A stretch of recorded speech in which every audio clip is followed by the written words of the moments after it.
in their veins. Mackie and Judd on SKOR North and SKORNorth.com. Welcome into a Feedback Friday edition of Mackie and Judd.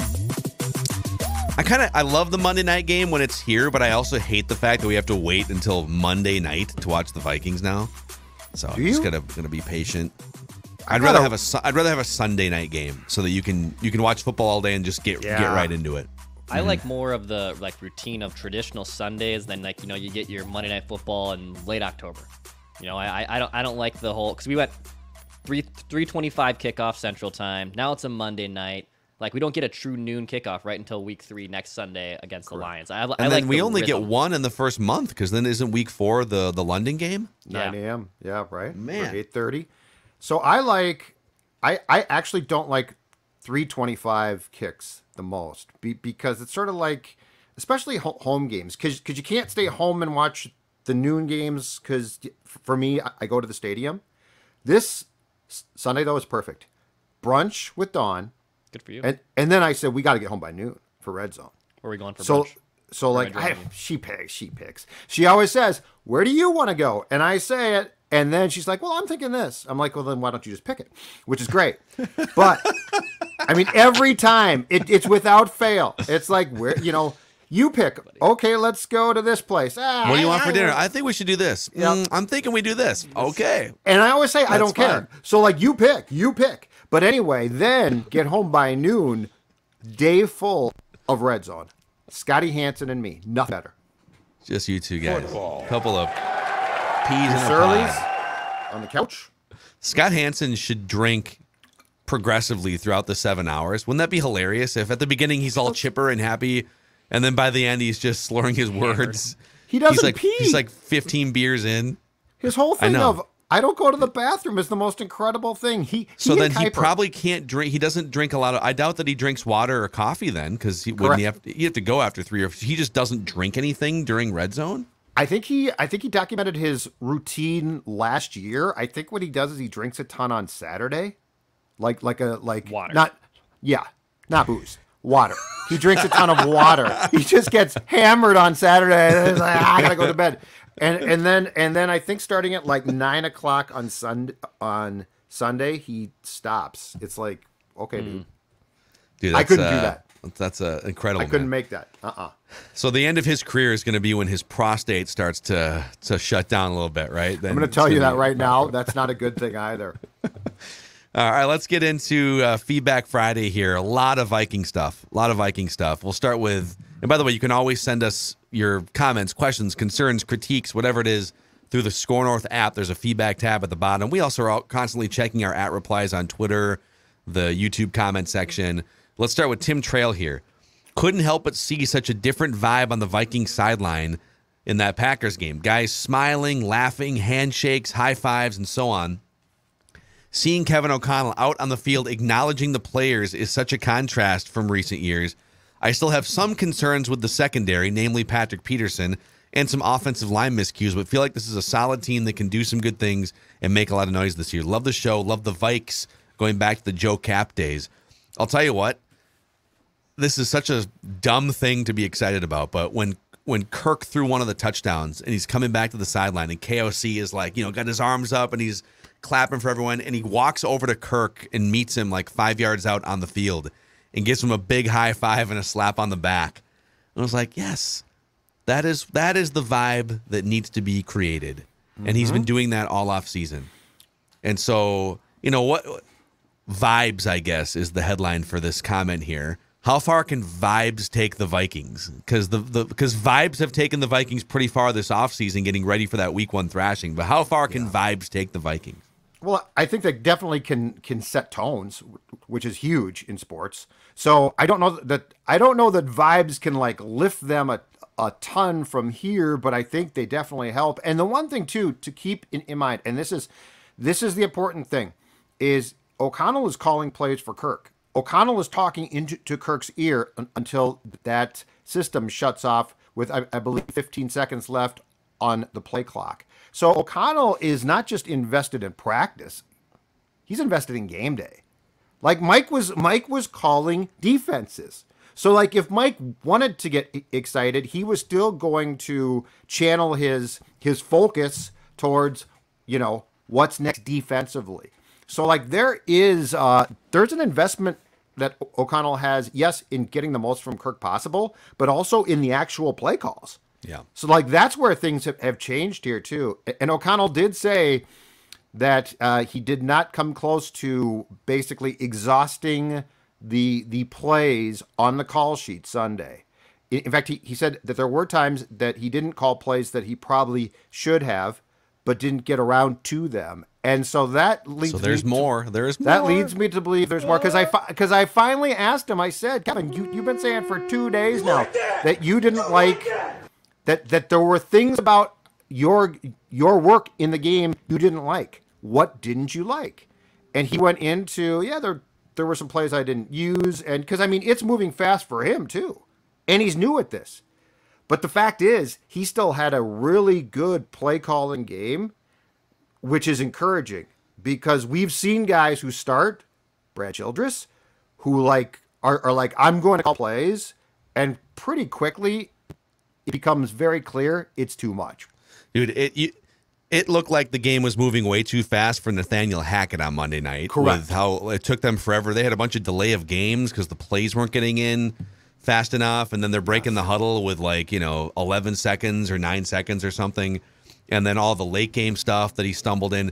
It didn't look like, if you would have just plopped me down, I've never watched an NFL game, you said, hey, how many years has Kevin O'Connell been a head coach? I would have said, well, this is definitely not his first game. He looked very comfortable with everything, and I'm sure he prepared and has been mapping some of this stuff out for months, and he learned a lot from Sean McVay as well. Alex Castagliulo. Let's go with it. I'm getting for now. that fairly right. Sure. My guess is Garrett Bradbury is going to get forklifted and exposed by Jordan Davis. If this does in fact happen, after being exposed by Kenny Clark against the Packers, do you see the Vikings making a change, whether it is Chris Reed, Austin Schlottman, or somebody else? So I did some research here because we've been saying since the schedule came out, it's going to go Kenny Clark and then Davis, who was their first round pick.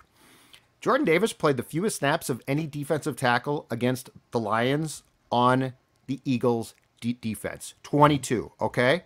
So he's definitely not like this whole thing of, oh my God, he's going to destroy Bradbury. Well, one, you might not need much more than 22 snaps to destroy Garrett Bradbury, though. Well, and look, Bradbury might have problems. I'm not assuring he won't, but I think this team behind Jordan Davis is going to step right in and be a monumental problem.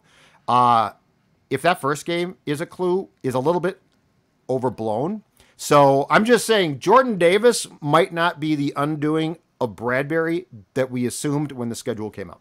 He was also only in for 7 pass rush snaps in that game against the Lions and only 1 true pass set. Okay. So they did not use him a lot as a pass rusher. It doesn't mean that there aren't other guys on that defense that can make life difficult for Garrett Bradbury, but we'll see. The way Derwin James basically spine-bustered Travis Kelce yesterday. I don't know if you guys saw that, but yes, Triple H will be basically calling, I think, Derwin James and potentially even Eagles defensive lineman if Garrett Bradbury gets forklifted off the ground like that. So that was a fun play last night. Yes. Matt Lachinsky says, now that I've come down off the high of a victory and had a chance to collect myself, I think the game against Philadelphia is going to be a tough matchup. We need to find a way to contain the run game better than we did against Green Bay. The only reason they abandoned the run is because they fell behind and were running out of time. Let me pause right there, though. The Vikings don't have to apologize for that. Right. You're not going to be perfect across the board in every game. But part of the reason why you want to take leads and throttle down offensively is so that you can make the opposing team one-dimensional. Football. That's right. Think about how many times the Vikings over the years with Adrian Peterson, Dalvin Cook, zone running scheme, if they could get out in front and lean on an opponent and run the ball, they were very good running the ball. But if they were behind and now all of a sudden the opposing team knows they're going to pass, if you can take a team's running game away with your own offense by just taking leads. Yeah. And so, that's that's something that I think they should. I think it's less about the defense. The defense needs to be better against the run, but the offense needs to keep jumping out to leads. I'm fine with that strategy, but I don't think it's going to always work in our favor when we play some of the tougher opponents like Buffalo. If KOC can work to spread the ball more and get Thielen and Irv involved, I think it'll create more opportunities for JJ. I'm sure part of it is the result of the new system and what Cousins was seeing. Either way, I'm excited for the rest of the season. Sky's the limit. I'll tell you what, Matt, I actually disagree with almost everything you said, respectfully. I don't want the ball spread around more. I want Justin Jefferson to keep getting 11 to 12 plus targets every single game. I want, when the ball is spread to the other guys, I want those plays to be more effective. But I do not want them to throttle back on how often they tried to get the ball to Jefferson in week 1 by any means. Mm-hmm. And I think on the defensive side of this conversation, here's where we need to adjust our thinking a little bit. And I've seen this, I think it was nationally on Twitter a few times, and it's going to be accurate. And it's where, because we have spent since 2014 being like Zimmer's defense, and up until the last 2 years, it was damn good. But I've seen this phrase. It's a football cliche phrase, but it might be accurate. Bend but don't break, which goes back to Denny, right? Like Zimmer would never be, oh no, we're never gonna bend. But this defense is now meant to support the offense, not we're defense first. And I am not saying that getting done in the run game is a good thing, but I am saying think about the multiple looks. And here's the most important part. Here's the most important takeaway about what we saw on Sunday from that entire game defensively. Yes, the Packers' run game was more successful than probably is perfect. I get all that. But who was confused? Aaron Rodgers. Mm-hmm. So, like, if you tell me, okay, Judd, here's the deal. You're going to play the Packers, and they're going to run for 115 yards. But Aaron Rodgers is going to spend the entire day saying, what the hell is this? I'll take that every single time. Yep. Every single time. And so, like, we've gotten so used, going back years now, to, the Vikings held a team to 75 yards on the ground. It's fantastic, and that's really cool. But in this league now, it's about points, and it's about what does your offense do first. It's red zone. Yeah, but I mean, so like you're right about we need to rethink if the defense isn't stout, the Vikings are screwed. That's not true. And if you tell me the majority of quarterbacks, good ones too, that you play are going to be confused by your scheme, and the team still and the opponent's going to run for, let's just pick a total 110 yards. I'll take that every time. I'm not going to complain about that. Yeah, the Packers, this is the cool thing. The Packers averaged like 6.5 yards per carry in that game and got smoked. Period. Because they trailed early. They couldn't run the ball. I think a lot of times you see these stats that get put up on the screen that such and such team is 21-3 when they rush for at least 150 yards. Well, you know what likely happened in most of those games? They took a lead throwing the ball in the first half, and then they leaned on the opposing team to run the clock out in the late third and fourth quarter with their run game. And that's why so it's not that they are 21-3 because they just jammed it down the opposing team's throat for 3 hours. It was use the passing game to take a lead, and I'll use another cliche, use the passing game to set up the run, which is football. Exactly what the Vikings did offensively. They threw on 8 of their first 10 plays. Oh, here's Justin Jefferson. Try stopping him. Packers went into oh my God mode, and then later on, Dalvin Cook, ran the ball out in the second half. And so, if a team's going to run for 6 yards a carry, I need context. If you're up, right. If you're up by 2 or 3 touchdowns, cool, go ahead, guys. I mean, within reason. I don't want them to be gashing for 200 yards, but yeah, it's the establish the run philosophy. It's not that running the ball isn't important. It is important, but it's way overblown with what we've been watching the last 7 or 8 years. And so the fact that you smoked a team that averaged 6.5 yards a carry tells you everything you need to know. Context is important here. Brian Lamoureux via the SKOR North app says, SKOR North saved me. I have always been a sports nut, and the first player I ever really remember watching was Warren Moon. I first found Judd back in his Star Tribune days. and access Vikings and soaked up as much content as they had. I always remember being in my young 20s and not having enough Vikings heartbreak torture to really know any better. But I always said, come on, Judd, why are you so damn negative all the time? I disagree with a lot of what Judd used to say, but I realized as I've matured that Judd was really just speaking the facts and telling it how it was. Time passed, and I found some clips here and there of Judd and Phil on 1500 ESPN radio, but then I lost touch with good Vikings content. I found SKOR North via YouTube just over a year ago, and now at age 36, you guys have a lot of the same arguments I make. Your mission statement, win a Super Bowl before I die, hits me to my core.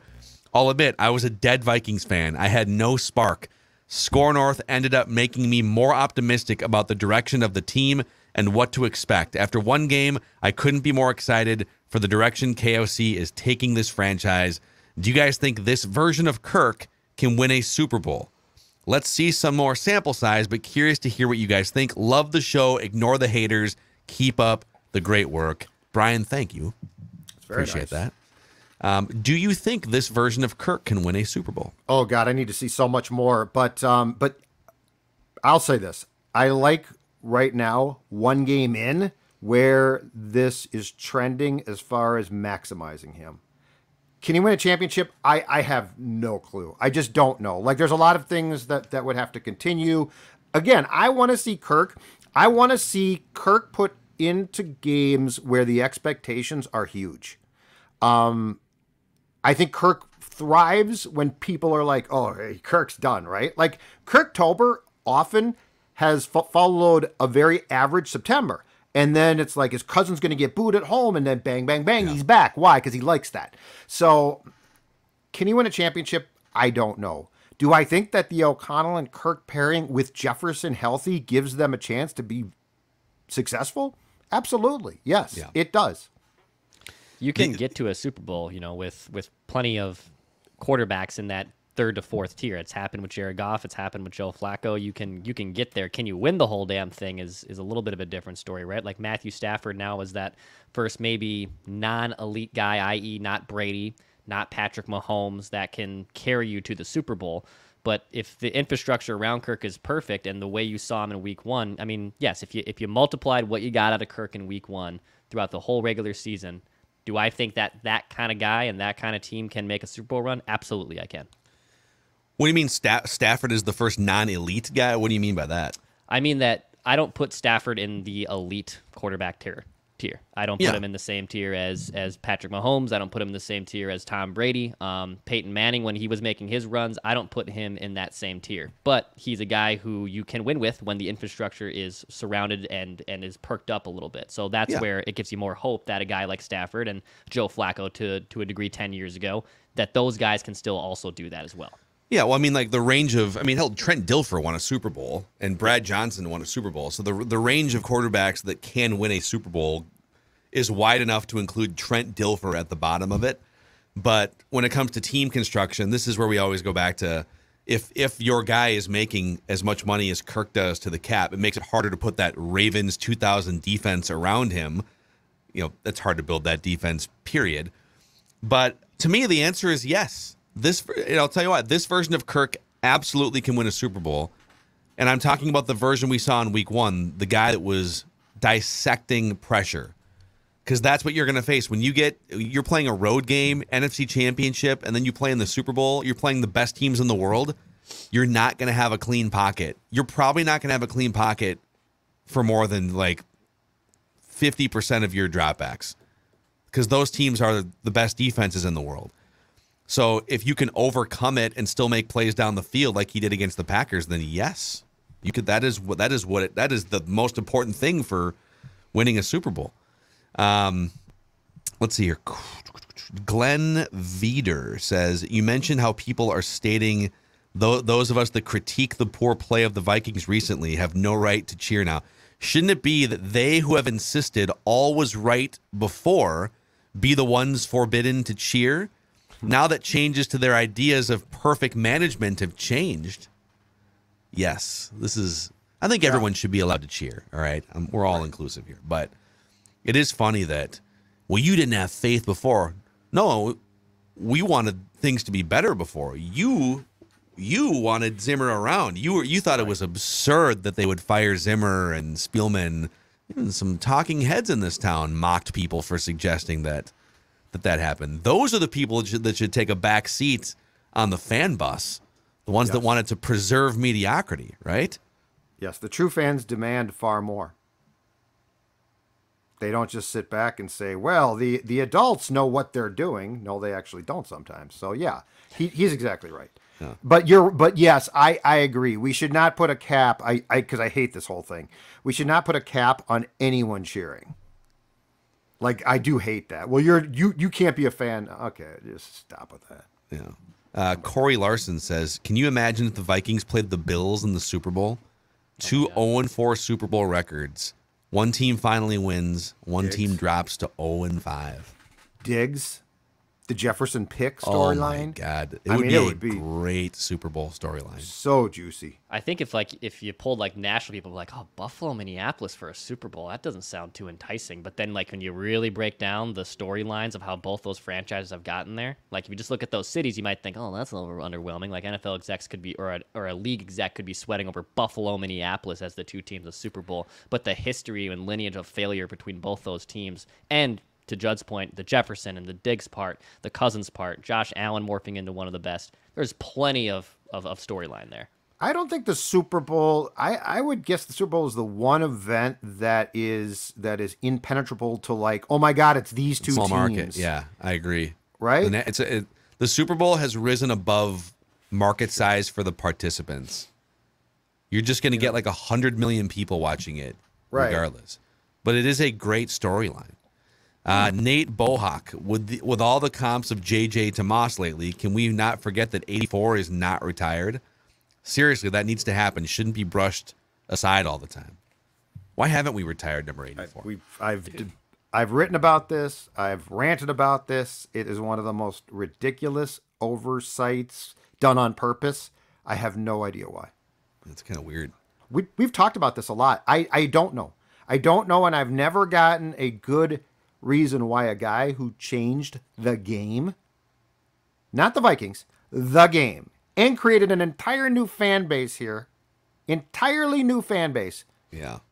If that's not the criteria for your jersey to be taken out of circulation, then what is? Yep. Yeah, it is. Seems like an obvious one, unless they're just worried they're going to run out of numbers. But it's not. You're not the Yankees here. Like the Yankees might run out of numbers at some point. But receivers can wear like a multitude now, right? They can wear wear like number 6. Yeah. Like it's not the old days now. You've got more availability of numbers. Yeah. Is Tarkenton number retired? Yep. Okay. Alan Page, Tarkington. There is at least a handful. Yeah. Chris Carter, did we retire 80? Yeah. Yeah. Okay. Yeah, I thought they did. You can't have Carter retired and not Moss. Hold on. Those guys should both be retired. I'll find it. While what are you flipping through? Is that a media guide? I got a media guide right here. I was going to see if I could find retired numbers because they've got the Ring of Honor, which has a ton of guys. Yeah, this is the big media While you're finding that, we're going to go through a history lesson here with Alan, who writes in, I really enjoy your show and commentary. Have celebrated watching every Vikings game available on television, starting with the first Super Bowl against the Chiefs in 1970. Needless to say, witnessing 4 Super Bowl losses, Roger Staubach's horrific missed offensive pass interference call in the end zone, multiple missed routine kicks at the end of playoff games, Brett Favre's oh God, oh no, don't throw that pass interception, and frequent bizarre playoff game coaching decisions have frequently left me rolling around on the floor in agony for many decades. When you say win a Super Bowl before we die, some of us are approaching morbidity 2-minute warning. Yep. My main concern now with the first game, success is too much celebration. As the saying goes, the players and the coaches should act like they belong here. A good example is the Kentucky quarterback saying to his team before they beat Florida, no hype, no bragging, no predicting championships, just go play. We've seen this many times before with the Vikings, and it has never gone well, i.e. 1998.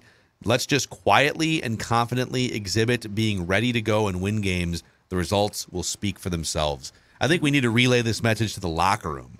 I think they're doing that, though. I think we're going to ride the roller coaster and lead the fans up and down the roller coaster. But the Vikings in the locker room need this message, Alan. So yes. From being there on Thursday, I did not get any sense that they're buying in. So like I didn't get that sense, and O'Connell talked about that. So yeah, I don't think this is as far as I can tell, just from the atmosphere at TCO, I don't sense this is a problem. I don't think we should confuse the fact that they are having fun and that a weight is off their shoulders with cockiness. I don't sense they're cocky. I sense they're confident, which is a good thing. They're loosey-goosey. But I think this is a fan thing. Which is, by the way, I'm not going to rain on fans parade. Like you put up with 2 bad years.